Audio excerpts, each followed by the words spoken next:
So what's up, everybody? This is Alan Talk. I want my friend Shaker Divan to our video talking about artificial intelligence. So Shaker, introduce yourself to our audience. Hi, I'm Shekhar. I've studied computer science and math at Mount Allison. Artificial intelligence has been something I've been interested in for a long time, and I've had the opportunity here to study it and do some research in the area, so I'm excited to talk about it today. Yeah, I think people are become more interesting in the AI area. We could see like AI everywhere, right?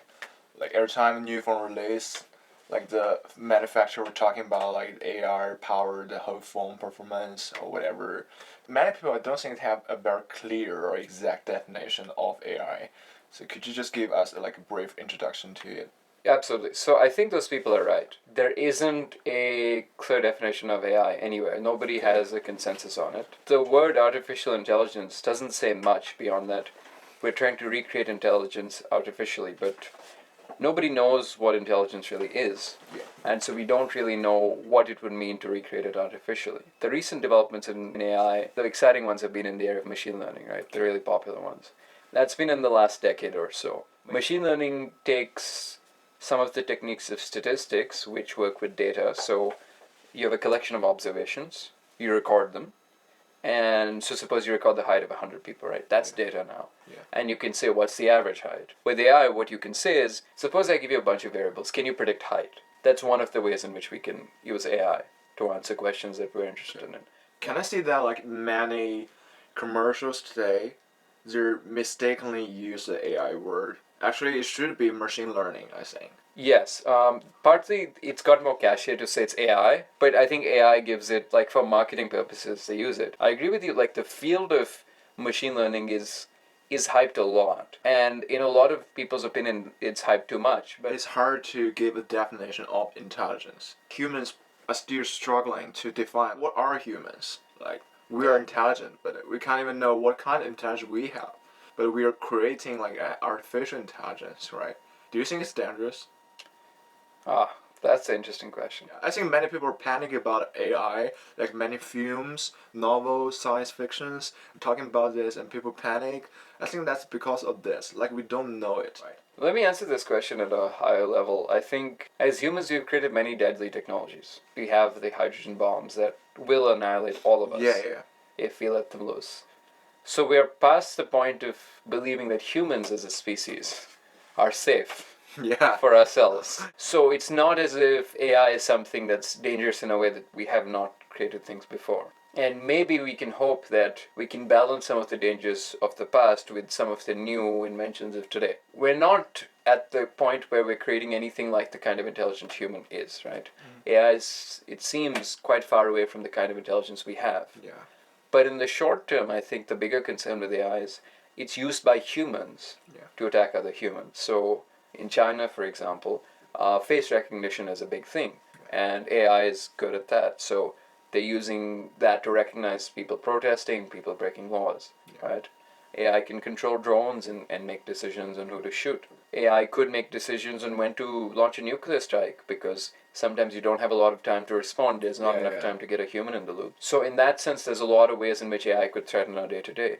Furthermore, if you have a lot of interacting technologies, so if AI controls our airplanes, AI controls a bunch of things, suppose these systems talk to each other and something starts going wrong, they can create like a really bad feedback loop, right? Where like all these systems that are automated start to crash. Correct. There's no human there to like stop it, and we don't really understand how these things work. There's all sorts of risk in terms of we're using systems we don't fully understand, and there's a chance that they'll fail, and they might fail pretty badly. So we have to be very cognizant of the safety, because otherwise these products won't work and they'll be harmful for us. Okay. You're talking about like using AI in just the next stage, like all current or previous technology.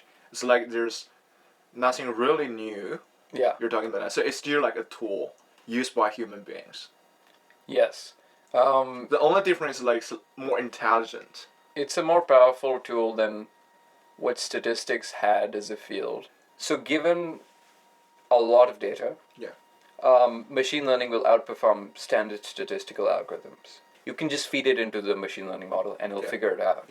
It's more convenient and it's more powerful when you have enough data. and it adds quite a bit of power to the standard things we had with statistics. But it's not a new class of thing in some sense. It's still a continuation of, as our computational power grows, we can do more with it. Shaker just talked about like one application of AI. Could you list more applications of AI like that? Sure, the primary determinant is data. If we have the data, we can probably apply it to that area. So where do we have data? Genetics has data. Yeah. So we can apply AI in genetics. Yeah. Where else do we have data? For example, images and what it's an image of. So we've built these image classifiers. Now people are gathering driving data, and that will be used for self-driving cars. People have applied it to video games because video games are a closed environment. Yeah. So the AI can play around in that environment and Yeah. gather a lot of data, and Yeah. we've built really effective video game playing systems. Any sort of thing that where we have data or where the data can answer the question, we can use AI for. But I think some AI applications are controversial. Yeah. Like the one we talked before. Face recognition. Yeah, I read news. It's like some Chinese schools, they're putting monitors like in classroom. They monitor every student's face, and they use kind of like machine learning to determine whether student is hardworking or not. Do you have any comments on that? I do. The specific thing there is it's a system of trade-offs. If somebody is more hardworking, there is a trade-off being made somewhere biologically. So if you just push for one thing, it's unlikely that you won't have some negative consequences from that. So I'm very suspicious of things like monitoring EEG signals with skull caps, and then seeing, okay, this EEG signals suggest whether a student is engaged or not. We don't have a good psychological model of humans. Yeah. And based on a bad psychological model, which is like, well, hardworking is good, and we can just make people more hard, we're applying these technologies. We should be wary of that. There is controversial applications with advertising. Right? Online advertising is a huge area where AI is used, where they have your personal profile and everything, and they really understand you. All of this is being used to sell things to you and market it to you. Yeah. One of the things you can do with AI is you can give each person a price based on what you think they'll likely buy a product on, so people don't see the same prices anymore. There's some fundamental ideas we have about human fairness that AI could start to violate. So privacy is a big area that, because we want data, and data comes when we collect information about you. Yeah. So privacy is one thing that's impinged on, and a lot of these things either affect privacy or people's safety, right? That's the face recognition, that's the drone. Or like genetics, right? Again, privacy. So health companies might ask you, well, give us your DNA.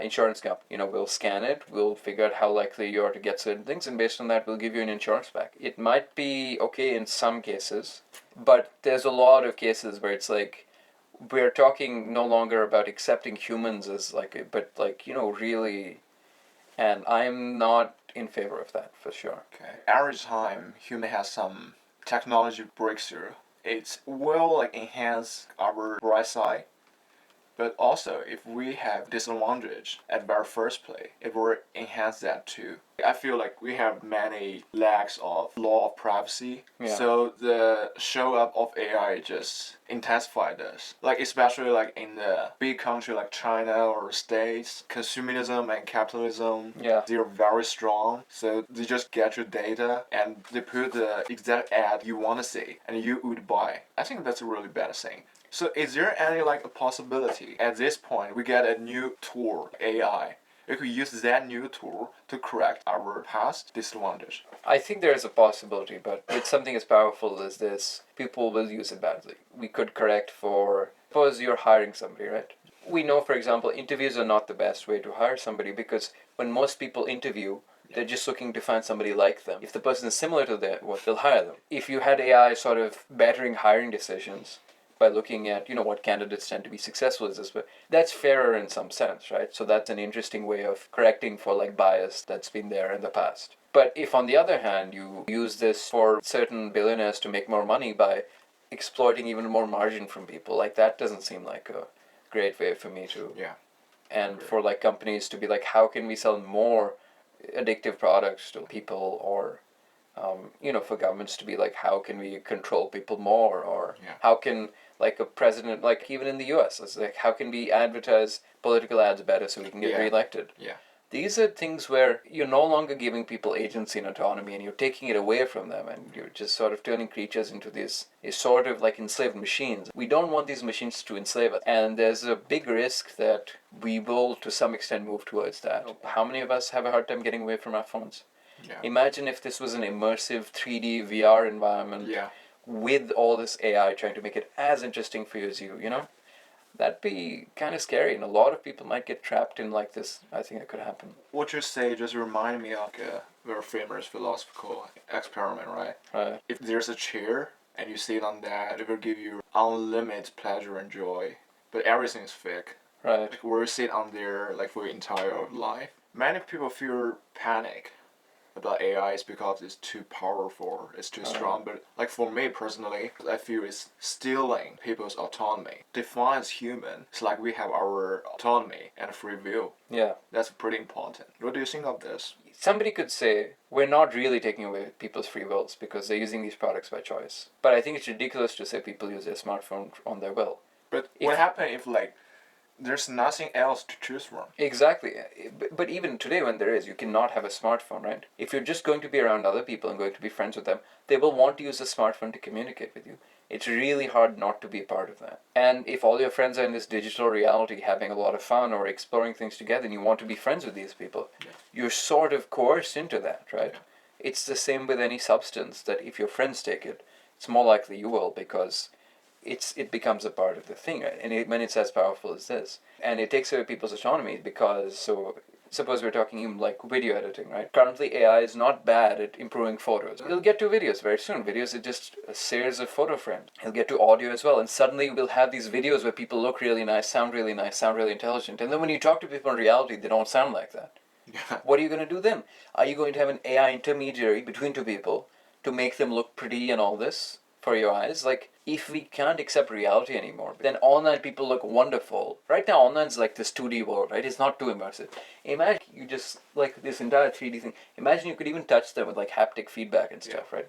Suddenly you feel like you're living this reality, and that reality just feels better than the one we're in. And that could trap us, that can really pull away from your autonomy. And that's really like the Matrix, right? Where like Neo comes out of that sort of prettified world and he comes in and he realizes he's this weak and the world's scary and ugly and just, but it's real, right? Yeah. Most people in that movie would be happy to stay there. And I already see people, they'll be at the gym. They're on their phones, plugged in. They're sitting in class, they're on their phone. We're already moving towards that. And we don't even have the worst of it yet. So, yeah. So do you think the most critical part is we should always embrace the reality? In one sense, the wise people have always said, accept things as they are. Yeah. Right? Learn to accept reality as it is. Learn to accept yourself as you are. Because that's how things are. And that if you accept things as they are, you will find that nothing needs improvement, actually. But almost nobody does that, right? And we don't even have that many distractions and temptations as compared to what we built. And in the past, we didn't have the kind of distractions and temptations that we have now. I think it's quite likely that a lot of people will live in that sort of... And imagine you had superpowers, you could fly around. You could be anybody you wanted. Why would you choose this sort of, kind of boring and slow? Like, it's not like a video game, right? It's not... Things don't just work exactly as you want. And you don't get the right amount of challenge all that. Like, things are not optimized in this world to be, like, dopaminergically. Yeah. But that's, I think, for me, what makes it fascinating to actually be alive. Because you truly don't know what to expect. And I think it'll get harder to do the work because the difference between the state of mind you'll be within there and outside will be so large that... Actually, I feel better. It's kind of like in thousands of years, people are still facing the same problem. Right. So, like, in this sense, there's actually nothing to do with AI here. No. Like, people are always worrying about losing free will and autonomy. It's kind of like still the core problem of the human species, right? I expect that we'll see a lot of interesting developments in AI in the next 20 years, so we'll see how things go. Yeah, we could do another video next time. Yeah.